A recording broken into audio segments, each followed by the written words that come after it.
Hello, I'm Britt McHenry, and welcome to Toe the Line, where we promote fairness and freedom for those who are white, educated, not overweight, and have all of their teeth. We are delighted to have Mitch McConnell with us today, the U.S. Senate Majority Leader. Mitch, thanks for joining the show.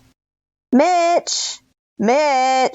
Nothing but liberal bull crap. So Mitch, you've been called Donald Trump's enabler-in-chief for helping the Donald advance his agenda. Is that a fair nickname? Hell yeah, it is. But don't forget, I've also been called the Grim Reaper for making sure none of those Pelosi progressive policies pass. But yes, enabler-in-chief is a fair depiction of me and my support in passing the Trump agenda. So how about another one of your nicknames, Moscow Mitch? Why did Psycho Joe Scarborough call you that? Oh, it's for having a teeny tiny role in lifting the U.S. sanctions that benefited a Russian aluminum tycoon, Oleg Deripaska. Ole. He's known as Putin's favorite oligarch. And you want to know why?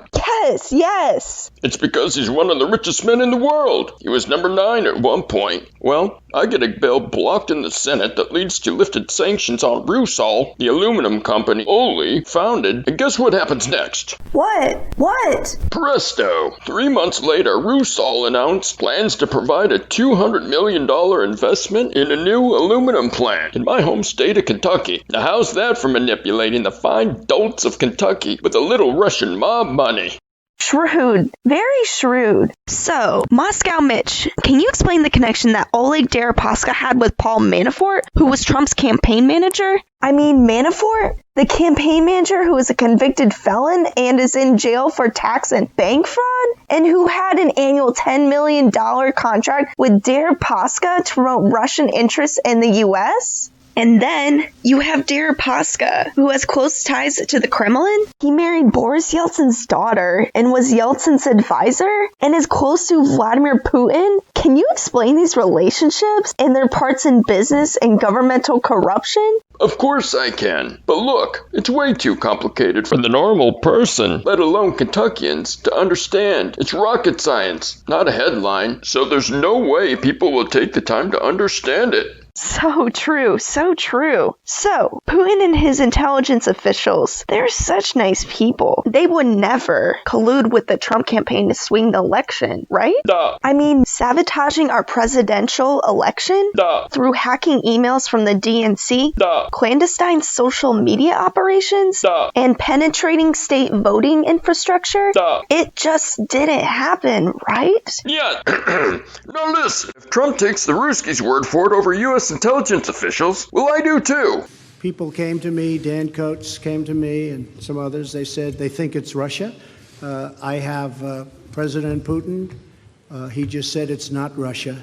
I will say this, I don't see any reason why it would be. So tell me, what Trump initiative do you think is especially important? Well, listen, as an experienced 78-year-old that has been in Congress for 36 years and has amassed a net worth over $34 million, I recognize the importance of draining the swamp and getting rid of career politicians beholden to special interests. We can't let money dominate politics. We need to ensure that doors are open to new people who have fresh ideas. I'll help make this happen and enlarge my fortune when I'm elected to my 7th term as a senator in November.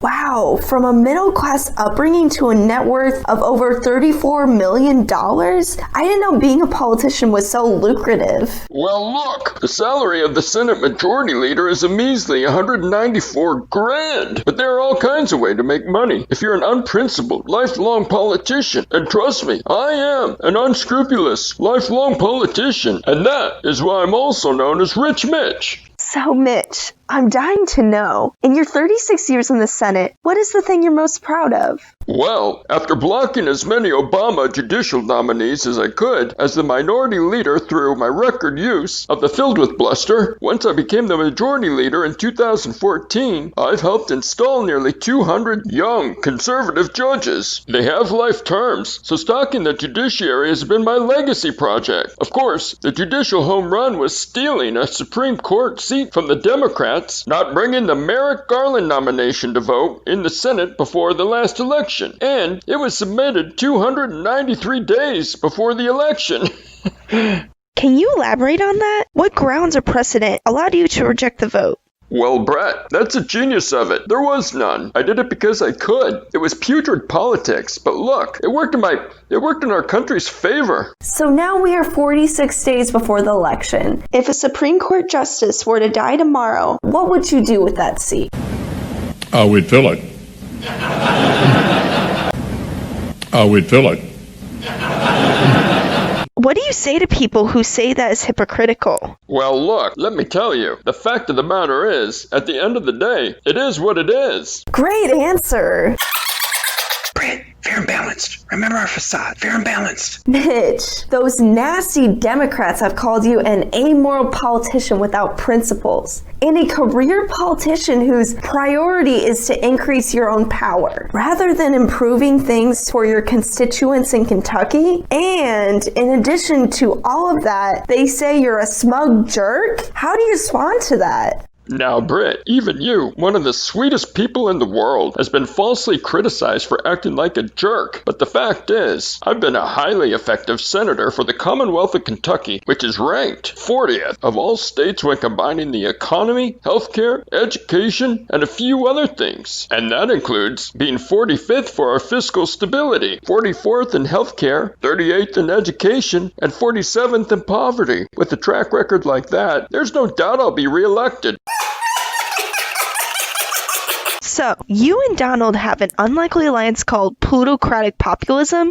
What is it and how does it work? Well, it's a brilliant political strategy is what it is. It's an alliance of Trump's hardcore base that is made up of old white voters without college degrees. That's about a third of Americans. Trump stirs them up with white nationalist, anti-immigration rhetoric. Trump may repel everyone else, including young Americans, minorities, and the highly educated, but his base, they love his tribalism and race baiting, and they're more loyal than dogs. Oh, so Trump calls undocumented immigrants animals and rapists and calls America a dumping ground for druggies and criminals, and that gets his base excited? Exactly. Okay, so where do you come in? So John Miller has his populist appeal, and I cater to the rich elites and big businesses. I get the big donor billionaires to contribute to the party, and then we pass legislation that benefits them. Legislation that benefits the elites and Trump's base? Oh, hell no, just the elites. Take the Tax Cuts and Jobs Act of 2017. It helped the 400 wealthiest families in America, all of them with a net worth in the billions of dollars. Pay a lower tax rate than the bottom 50% of the households in 2018. The Trumps, the Zuckerbergs, and Buffetts of the world paid a lower tax rate than teachers and secretaries. Well, what about the corporate tax rate? Brett, according to the Congressional Research Service, the estimated average corporate tax rate fell from 23.4% to 12.1%. So the 2017 Act boosted the economy and paid for itself, right? Oh, hell no. While the GDP did grow 2.9%, wages for non-supervisory workers grew by 1.2%. It ballooned the deficit to near $1 trillion in 2018. But our nation's wealthiest citizens, cha-ching, they cashed in with their falling tax rates. So, this plutocratic populism, it's an unlikely coalition with you catering to the big corporations and the mega rich donors, while Trump appeals to his old, white, uneducated base who is loyal to him, even though they don't benefit from his policies? Oh, yeah, Brett, that's exactly it. Okay, so to wrap it up, let's forget politics. Tell us a little more about Rich Mitch's personal side. Personal?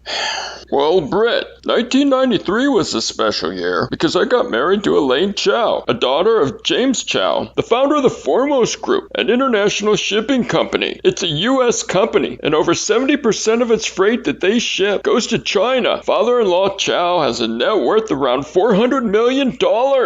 And Elaine is Trump's transportation secretary, correct? Wow. It must be handy for an international shipping company to have a family member who regulates U.S. cargo vessels. Oh, you have no idea. Yeah, the House Oversight and Reform Committee is investigating what it calls troubling questions, whether she misused her position for personal and family benefit. But you can trust old Rich Mitch. There's nothing there. Okay, but your personal relationship, your love affair with Elaine, can you tell us a little bit about that?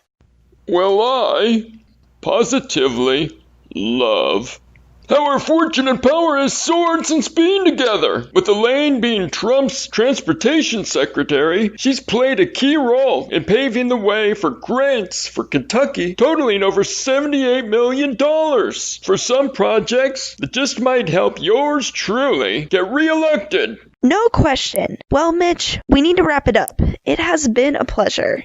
Well, let's do it again after I portray my opponent as a radical socialist and crush her in the election. Wait, Amy McGrath is an extreme socialist? Oh, hell no! That's just how we're portraying her in order to kick her ass in the election. Wow, such a genius move. Well, Mitch, congratulations in advance on your election victory. Thank you and goodbye. Proshi!